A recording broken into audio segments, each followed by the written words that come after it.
velhos dramas e novas lições. Capítulo 1, versículo 20 apenas, mas deixe a Bíblia aberta. Porém ela lhes dizia: não me chameis Noemi, chamai-me Mara, porque grande amargura me tem dado o Todo-Poderoso. Minha pregação nessa noite é: não transforme encanto em amargura. A história do livro de Ruth é uma história de dramas familiares muito semelhantes aos que vivemos hoje em pleno século 21. São dramas que tratam da crise financeira, da imigração, da doença, da morte, da viuvez, da pobreza e também da amargura contra Deus. Ao mesmo tempo, o livro também prossegue nos falando da força da amizade, da providência divina, da recompensa da virtude e da restauração de uma família que outrora foi a falência absoluta. Você já ouviu nos dias anteriores de pregação de que Elimeleque e sua esposa Noemi, seus filhos Malom e Quiliom, saíram da terra de Belém, a casa de pão, e foram para a terra de Moabe, porque não havia mais pão, havia seca e fome em Belém, mas havia oportunidade na terra vizinha, e houve fome em Belém, eles foram para lá. Acontece que, chegando lá, dali a alguns anos, morre Elimeleque, o esposo de Noemi. Os filhos já estão casados, Malom e Quiliom, mas eles também morrem. O nome Malom significa enfermo, o nome Quiliom significa enfraquecido, e eles fazem jus aos nomes. E Noemi, viúva, cujo nome significa agradável, ou encantadora, ou amável, se ressentiu com Deus e quis mudar o nome de Noemi para Mara, e Mara na língua dos judeus significa amargura. A vida de Noemi nos alerta a não transformarmos encanto em amargura, alegria em ressentimento, paz interior em acidez da alma. Pois bem, algumas considerações. A primeira delas é que transforma encanto em amargura quem aceita precocemente a decretação da derrota. Veja bem os versículos 8 e 9, que dizem o seguinte: disse-lhes Noemi, quer dizer Noemi falando para as suas duas noras: ide, voltai cada uma para a sua casa, e o Senhor use convosco de benevolência, como também vós usastes para com os que morreram e comigo. O Senhor lhes dê que sejais felizes, cada um em casa de seu marido. E beijou-as. Elas, porém, choraram em alta voz. Noemi, aqui se despedindo das duas noras, está dizendo: reconstruam a vida de vocês, porque a minha vida está acabada. Reconstruam vocês o lar, porque para mim não resta mais nada. A isso a gente chama de fatalismo. O que é fatalismo? Fatalismo é a concepção que considera o mundo e os acontecimentos em termos irrevogáveis. Em outras palavras, o destino está apontando para cá, e é para cá que vai minha vida. O destino está apontando que daqui para frente a vida será de desgraça, e é por esse trilho que inevitavelmente eu tenho que trilhar. Não considere a luta acabada no primeiro round. Não considere a guerra perdida na primeira batalha. Espere um pouco mais. Fé é esperança. É a esperança triunfando sobre a lógica.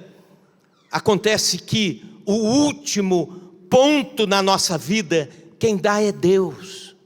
E ao longo da vida Ele pode dar voltas, de forma que nós não podemos entender. E quando lá no fim de todas as coisas, como você vai encontrar no capítulo 4, Deus está reconstruindo de uma forma gloriosa. Mas agora, nesse momento, Noemi está vendo o fim da sua vida, a desgraça da sua vida. O ponto final da história, quem coloca é Deus. Seu futuro quem decreta é Ele. Aleluia, creia nisso. Apesar de lutas e provações que você enfrenta, apesar de situações adversas, não projete um fim desastroso sobre você mesmo. Não profetize derrota sobre você mesmo. Vença o fatalismo com a fé. Aliás, fatalismo e fé não podem ocupar o mesmo espaço ao mesmo tempo. Quando eu olho para a palavra de Deus, eu vejo José do Egito lançado na cisterna pelos irmãos, e o fatalismo dizendo de um lado no seu ouvido: José, acabou para você, agora você vai ser um eterno escravo, vendido, agora você vai morrer esquecido pela família. Mas a fé dizia no outro ouvido: Deus está preparando a rampa do palácio de Faraó para você, você vai ser o governador do Egito. Eu posso ver Moisés quando foge porque matou um egípcio, e o fatalismo dizendo: Moisés, você agora vai ser um cidadão eternamente em fuga e vai morrer esquecido. Mas a fé dizendo: Deus vai te levantar como libertador do povo e vai te engrandecer o nome entre as nações. Eu posso ver Sadraque, Mesaque e Abednego, fatalismo dizendo: vocês vão ser destruídos pelo fogo na fornalha agora. E a fé dizendo: fiquem firmes, porque vocês vão sair daqui e Deus vai levantá-los como governadores em terra de Babilônia. Eu posso ver o fatalismo dizendo aos ouvidos de Daniel: Daniel, você vai ser lançado e estraçalhado pelos leões na cova. Terminou a sua vida, terminou o seu trabalho profético. E a fé dizendo: Daniel, Deus já deu ordem para os leões jejuarem hoje. E tem mais, Daniel: se você ficar com frio aí na cova, se enrola na juba do leão e dorme tranquilo, porque você vai sair daí e eu vou te honrar. Eu posso ver o fatalismo dizendo aos ouvidos de Jesus na cruz do Calvário: acabou o plano de salvação, acabou o reino, acabou o evangelho, está tudo terminado nessa cruz vergonhosa. Mas Deus dizendo: filho, eu te dou as chaves da morte e do inferno, tu descerás e mais ao terceiro dia você vai ressuscitar dentre os mortos, e todo poder eu te dou sobre a morte e o inferno, todo poder no céu e na terra, e tu serás o cabeça da minha igreja que vai se espalhar pelo mundo. Todas as vezes que o fatalismo disser é impossível, a fé vai dizer é possível. Todas as vezes que o fatalismo disser não pode, a fé diz pode. Todas as vezes que o fatalismo disser não tem jeito, a fé vai estar dizendo tem jeito. Mas tem gente que se entrega ao fatalismo e diz: vai sempre ser assim, isso sempre foi desse jeito, isso eu já sei onde vai dar. Transforma encanto em amargura quem se entrega ao fatalismo. E o meu convite hoje é: entregue-se à fé. Aleluia. Segundo, transforma encanto em amargura quem limita Deus às possibilidades humanas. Veja o versículo 11 e o versículo 13. Porém Noemi disse: voltai, filhas minhas, por que iríeis comigo? Tenho eu ainda no ventre filhos para que vos sejam por maridos? Tornai, filhas minhas, ide-vos embora, porque sou velha demais para ter marido. Ainda quando eu dissesse tenho esperança, ou ainda que essa noite tivesse marido e houvesse filhos, esperá-los-íeis até que viessem a ser grandes? Abster-vos-íeis de tomares marido? Não, filhas minhas, porque por vossa causa a mim me amarga o ter o Senhor descarregado contra mim a sua mão. Noemi olhou para as noras e disse: eu não tenho mais como dar um filho para cada uma. Porque, assim como os irmãos ouviram na pregação do domingo passado, quando morria um filho casado, a mãe e o pai daquele filho casado dava um filho mais novo para que aquela nora continuasse a sua vida com a herança das famílias e também o nome fosse preservado e também a honra do irmão que morreu. Mas Noemi diz: a minha carreira está encerrada, eu não tenho mais como ter filhos, e mesmo que tivesse filhos hoje ainda, como eu poderia dizer para vocês, esperem até os filhos crescerem? É impossível. E ela diz: eu sou velha demais. Todas as vezes que alguém limita Deus às possibilidades humanas, acaba amargando o coração. A juventude era a possibilidade, a probabilidade de ela reconstruir a vida. E ela depositou toda a esperança na sua juventude, que não tinha mais. Então ela diz: não tem mais juventude e também não tem mais esperança. Noemi, velha demais. Acontece que Deus não depende dos nossos limites. Deus não depende da sua juventude e nem da sua idade avançada. Deus não depende de nada. Ele, por exemplo, não depende da linha do tempo. Ele é Senhor do tempo. Noemi está dizendo: na linha do tempo não tem mais solução para o nosso problema. Todos nós, os humanos, estamos limitados à linha do tempo e do espaço. Tudo que fugir de tempo e espaço, nós nos perdemos, não alcançamos. Não temos ideia de como Deus é eterno.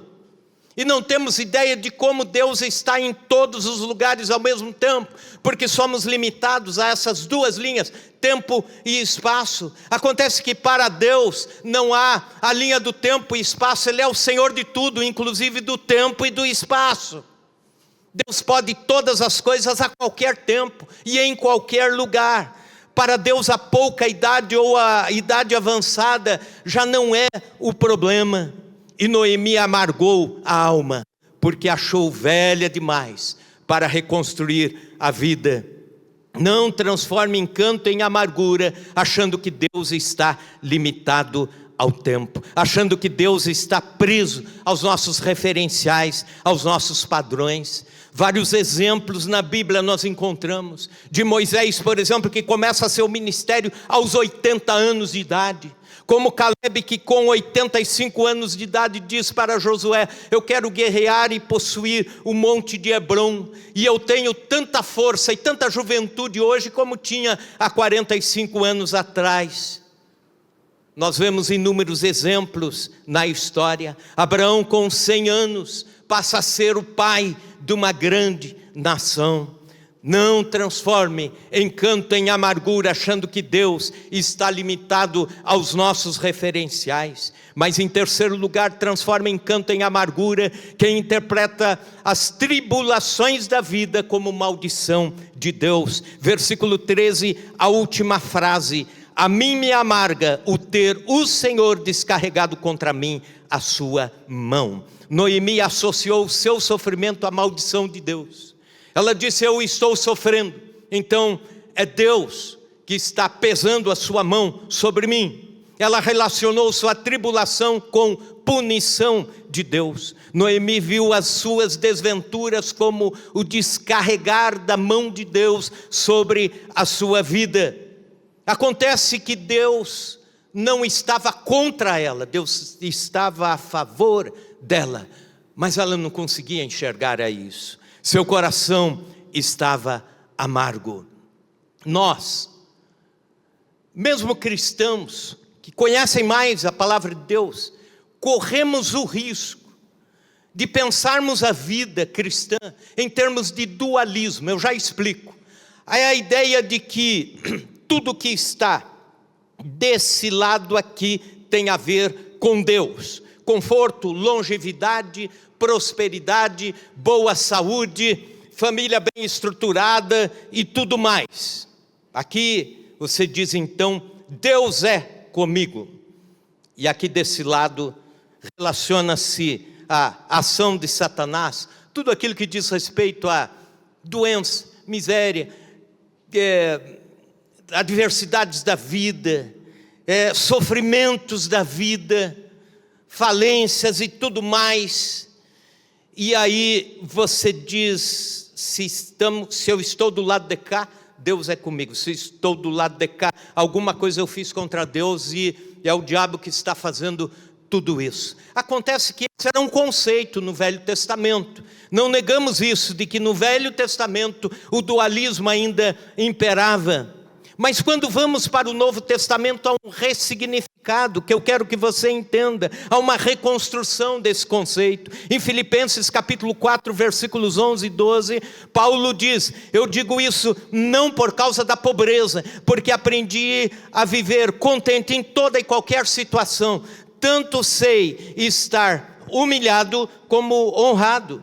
Ele também diz: eu de tudo em todas as circunstâncias tenho experiência, de fartura como de escassez, tenho experiência de fome como de abundância. E ele diz: em toda e qualquer situação eu estou contente. Ele está contente do lado de cá e ele está contente aqui também. É assim que a gente tem que viver, é assim que é a nossa luta, assim que é a realidade da vida. Quem vive achando que as adversidades são castigos de Deus, abrem as portas para ressentimento contra Deus. E em algum momento vão dizer isso: eu faço tudo certinho o que a igreja manda, eu faço tudo o que eu imagino que agrada a Deus. Por que dessa luta? Por que dessa tribulação? Por que Deus? Amarga o coração contra Deus. Esse problema não era só de Noemi. Esse conceito é quase que universal no mundo inteiro. Há um livro intitulado Teorias sobre a Doença, que traz um levantamento de 139 comunidades tribais ao redor do mundo inteiro, das quais 135 relacionam sofrimento como castigo divino. E quando a gente faz isso, essa relação, a gente começa a amargar o coração, inclusive contra Deus, dizendo: Deus, você está sendo injusto comigo. Quarto lugar, transforma encanto em amargura quem focaliza a sua atenção nas adversidades e perde o senso de gratidão pelas dádivas de Deus. Pelo menos 3 coisas boas acontecem quando Noemi e Ruth voltam para Belém. Agora, não deu certo na terra de Moabe, os maridos morreram, uma das noras ficou a chamada órfã, e Noemi volta com Ruth para a terra de Belém. Mas seus olhos estão cegos para as dádivas de Deus, e Noemi acaba recebendo coisas boas de Deus, mas ela está amargada com a vida, amarga com Deus, amarga com as circunstâncias. Ela recebe de Deus uma dádiva, uma companheira leal, Ruth. Versículos 16 e 17, diz porém Ruth: não me instes para que te deixe e me obrigue a não te seguir, porque onde quer que fores, irei eu. É Ruth dizendo para Noemi, é a nora viúva dizendo para a sogra, também viúva: e onde quer que pousares, ali pousarei eu, o teu povo é o meu povo, o teu Deus é o meu Deus, onde quer que morreres, morrerei eu ali e serei sepultada. Faça-me o Senhor o que bem lhe aprouver, se outra coisa que não seja a morte me separar de ti. Impressionante. Esses versículos são lembrados sempre quando pregamos sobre amizade e lealdade. Que grande nora Deus deu a Noemi, companheira de jugo, amiga leal e verdadeira. Normalmente é a nora que quer distância da sogra, não é isso? E pior ainda, se fica viúva, que obrigação tenho eu de estar com a minha sogra de agora para frente? Mas Deus estava dando muito mais do que uma nora, era uma amiga leal, para ir até o fim da vida cuidando de Noemi. Mas Noemi não vê isso. Dizem por aí que existe uma distância que se possa morar seguramente da sua sogra. Não tão longe para que ela venha com as malas, e não tão perto que ela venha de chinelinho. Dizem também as más línguas que sogra é que nem onça pintada em extinção. Todo mundo defende, mas ninguém quer ter uma no quintal da sua casa.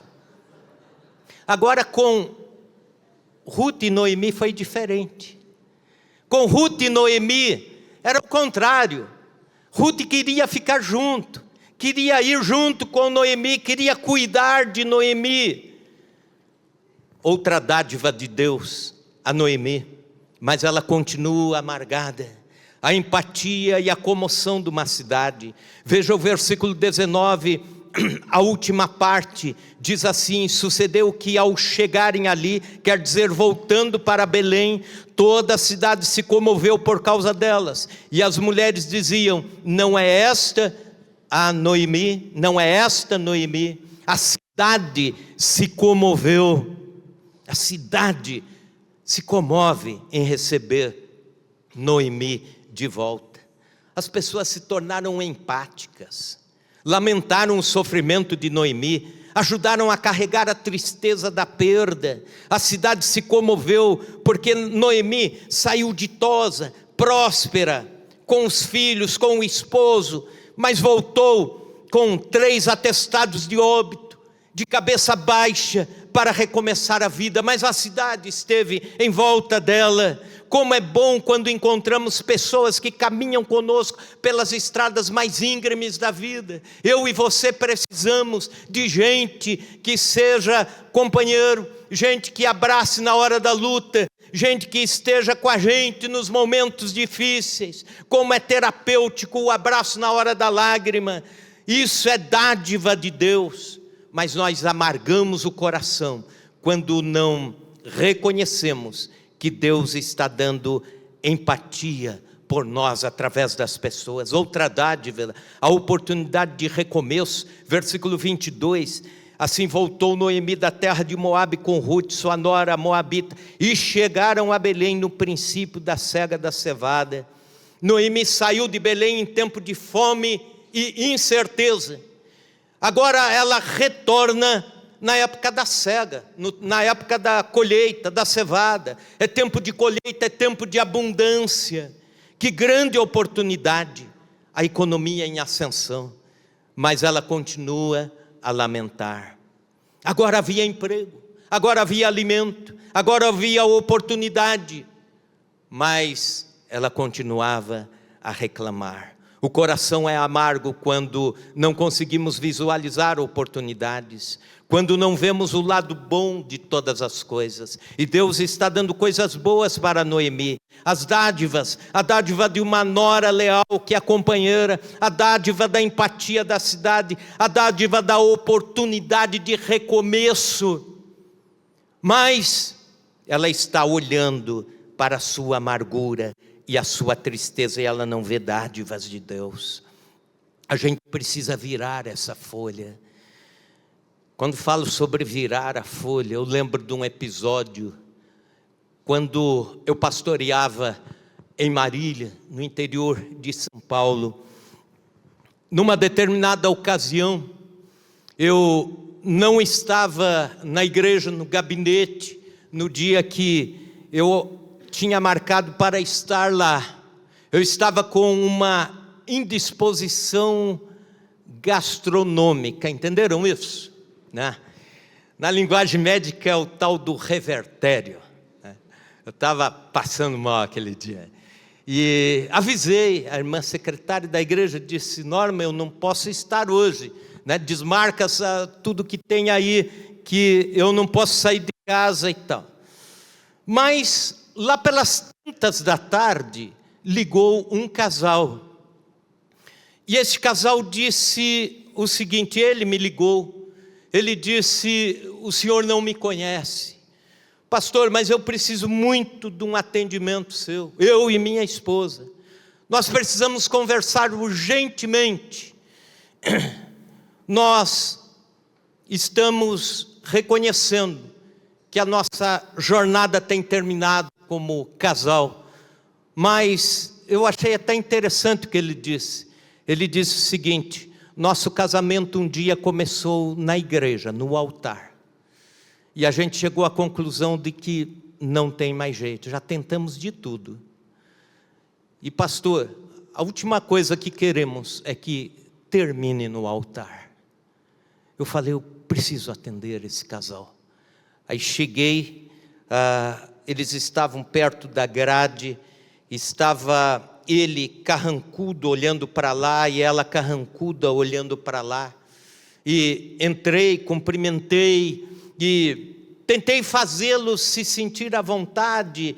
E entramos para o gabinete, ele sentou numa ponta, ela em outra. Eu sentei no meio e perguntei, então, vamos conversar, o que está acontecendo entre vocês? Aí eles dispararam, igual duas metralhadoras, um agredindo o outro, um fazendo acusações contra o outro, e eu ali no meio, né? Eles ali, e eu lá, naquele momento também, passando mal pelos dois motivos, né? E aquele casal brigando, eu tentava intervir, e eles disparavam de novo. Eu tentava arrumar uma brecha para falar alguma coisa, e eles disparavam um contra o outro. Aí, de repente, ali eu me segurando, mas de repente, né? Não é isso que você pensou, tá? De repente, Deus me deu uma ideia, né? Eu falei assim, eu vou pedir o seguinte, eu vou dar um papel para cada um, em branco, e uma caneta para cada um. De um lado do papel vocês escrevem, sem um olhar o outro, escreve tudo que não está dando certo no casamento, todas as coisas ruins da história de vocês, e as últimas principalmente, inclusive essas brigas aqui de hoje. Aí do outro lado, escrevam todas as coisas boas que aconteceram nos 13 anos de casamento. E falei, escrevam, lembrem-se, não falem um com o outro. Enquanto isso eu vou me retirar da sala, tenho um breve compromisso e já volto. Dali uma meia hora eu voltei e eles estavam ainda carrancudos. Eu falei, fizeram a tarefa? Fizemos. Aí eles iam me entregar, eu falei, não me entregue. Façam assim, troquem entre vocês e leiam primeiro o lado ruim da história. O lado que não está dando certo. E eles foram lendo, silenciosamente, cada um lendo e o olhar se tornando mais agressivo ainda. Depois eu disse, agora troquem, comecem a ler o lado bom da história de vocês, o lado bonito da vida de vocês. E eu notei o seguinte, que tinha mais coisa boa escrita do outro lado da folha, do que coisa ruim no primeiro lado. E eles começaram a ler, e o semblante começou a mudar. E de repente ela chegou para ele e disse assim, eu não sabia que isso aqui tinha tido tanto significado para você. Aí ele disse, teve sim. E eles começaram a chorar, se abraçaram. Eu não sei o que eles leram ali. Eu não sei porque as folhas não ficaram comigo, mas aquele foi um momento de conciliação, porque viram o outro lado da folha. Querido irmão, querida irmã, na vida espiritual, na vida familiar, no trabalho, vire a folha e comece a ler o outro lado da folha. É isso que estava faltando para Noemi. Transforma encanto em amargura quem aceita precocemente a decretação da derrota e quem aceita o fatalismo. Transforma encanto em amargura quem limita Deus às possibilidades humanas. Transforma encanto em amargura quem interpreta as tribulações como maldições de Deus. Transforma encanto em amargura quem focaliza a sua atenção nas adversidades e perde o senso de gratidão pelas dádivas presentes de Deus na sua vida. Muitos não mudam seus nomes como Noemi queria mudar, agradável ou de encanto para amargura, Mas muitos mudam suas atitudes, se tornam atitudes amargas, mudam suas condutas, seu comportamento, a holística da vida. Não compensa mudar o nome, compensa você começar a olhar Deus nas circunstâncias da vida e celebrar a fé no impossível. Compensa você olhar para os limites da vida e dizer: Deus está acima disso aqui. Compensa você olhar para as dádivas de Deus e dizer: eu não tenho algumas coisas aqui que perdi, não sei porquê, mas tenho outras aqui que Deus está dando na minha vida.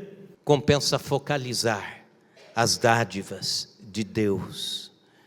Querido irmão, querida irmã, quando falo sobre isso, lembro-me, e agora já concluindo, de uma pregação que li, de um falecido pastor, que muito influenciou a minha vida.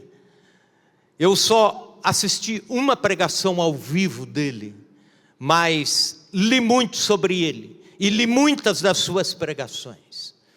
Pastor David Wilkerson, um homem de Deus que influenciou uma geração. E numa determinada ocasião, ele pregando sobre o tema: você está com raiva de Deus? Ele citou essa ilustração que eu vou citar agora.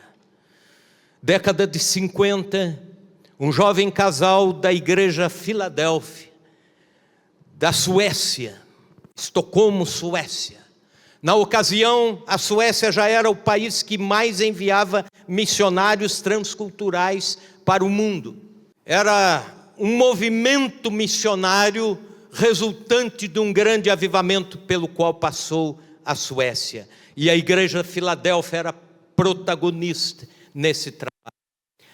Um casal, David e Svea Flood, foram chamados e vocacionados por Deus para irem para um país chamado Congo Belga, na África. E para lá foram. Aprenderam a língua, o idioma com muita dificuldade. Não conseguiram se integrar na comunidade, porque a Svea constantemente pegava malária. E ela foi ficando fraquinha demais, saía de uma malária, entrava em outra. Eles tinham um menino pequenininho.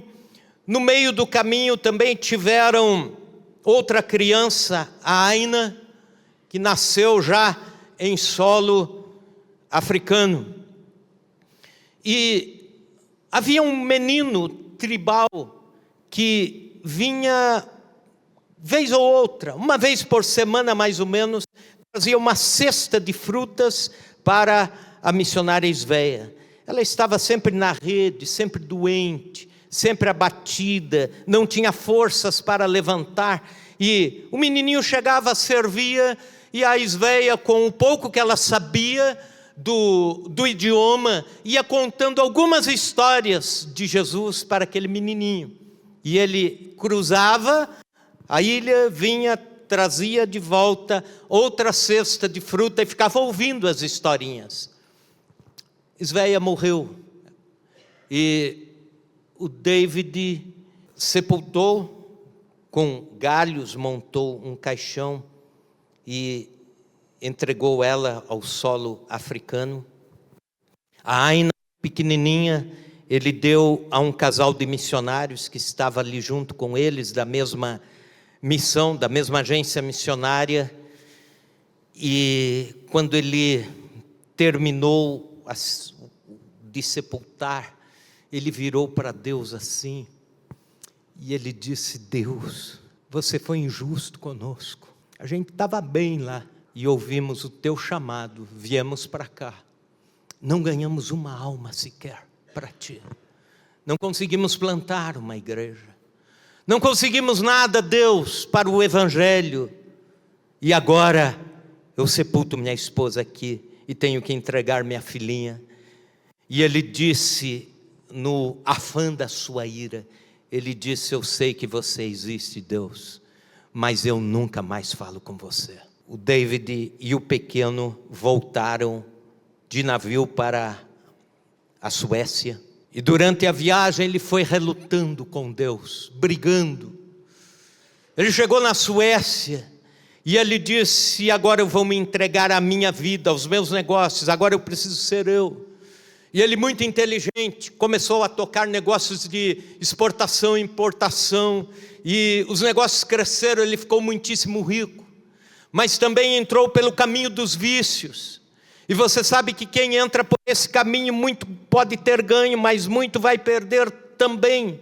E ele começou a perder, até que por fim ele estava extremamente doente, vivendo com seu filho também doente, ambos de favor num porão cedido por uma alma bondosa ali para que ele morasse num lugar escuro e fétido. Pois bem, a pequena Aina se criou com aquele casal de missionários e serviu a Deus e disse: também quero ser missionária. Mas ela não conheceu sua mãe, não lembrava-se mais do seu pai. Mas um dia ela disse: quero voltar, quero ir para a Suécia conhecer meu pai, quero conhecê-lo. E Aina casou e foi para a Suécia. O voo indo da África para a Suécia parou em Londres. E ela tinha algumas horas para ficar em Londres. E ela e seu esposo, recém-casados, saíram olhando a cidade e passaram pela central de palestras, um auditório grande, um centro de convenções, e estava tendo uma conferência missionária. Aina entrou, curiosa, e lá na frente estava um pastor africano, falando sobre tudo que Deus estava fazendo através do trabalho, através da denominação, tudo que Deus estava construindo. E ele lá dizia: eu venho do Congo belga, e lá Deus está salvando muitas vidas. A igreja já construiu um hospital com 110 leitos, já tem trabalhos assistenciais, já estamos começando creches e escolas, e espalhados pelo país, já temos aproximadamente 100 mil membros da igreja por todo o país. Deus está soprando com um grande avivamento espiritual sobre o Congo. E ela ficou ouvindo. Quando terminou a palestra, ela correu e disse: meus pais serviram no Congo belga, foram missionários lá. Por acaso você ouviu falar deles? Qual o nome? Sveia Flood e David Flood. E o pastor abriu um sorriso assim e disse: Sveia, sim, ela que me levou a Jesus. Eu era o menino que levava a cestinha de fruta e ficava ouvindo as historinhas. E de tanto ouvir, eu comecei a amar a Cristo. E Deus me usou para fazer todo esse trabalho que está acontecendo lá no Congo belga. Aí quando Sveia, com o coração cheio, aliás, a Aina, com o coração cheio, pulsante, chega em Estocolmo, na Suécia, e procura, se informa, e chega lá onde está seu pai já está cego, doente, um semblante de raiva, de amargura. E ela diz: sou eu, Aina, sua filhinha, eu que fiquei lá, enquanto vocês voltaram, quando mamãe morreu. E ele disse: filha, me perdoe, eu gostaria até de ter criado você, mas não tinha condições, me perdoe. Também Deus fez isso, nos deixou sem fruto, sem resultado nenhum, nos humilhou no campo missionário.